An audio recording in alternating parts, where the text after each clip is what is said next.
saan yung location ko. Ito yun. Ayan o, yun yung location. Yun yung location. Ayan. Kita niyo yung location. Ayan ang location ng aking garden. Yun.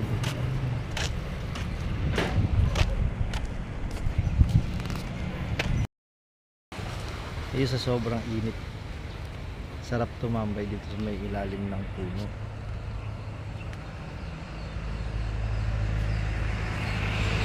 Grabe init guys. Kaya thriving yung mga halaman natin dito sa may malilim na kasi may net. Tapos nakaano lang siya. Kaya nagtatribe siya kasi sa masyadong direct sunlight.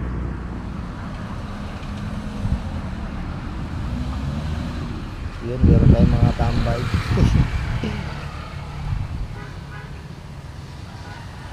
Ayan, ito yung kabila ng loob ng garden natin.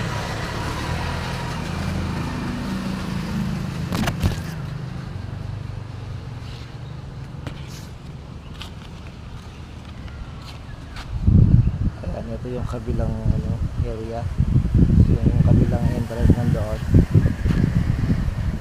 Medyo mainit. Ayan yung location natin. Yun, halo-halo.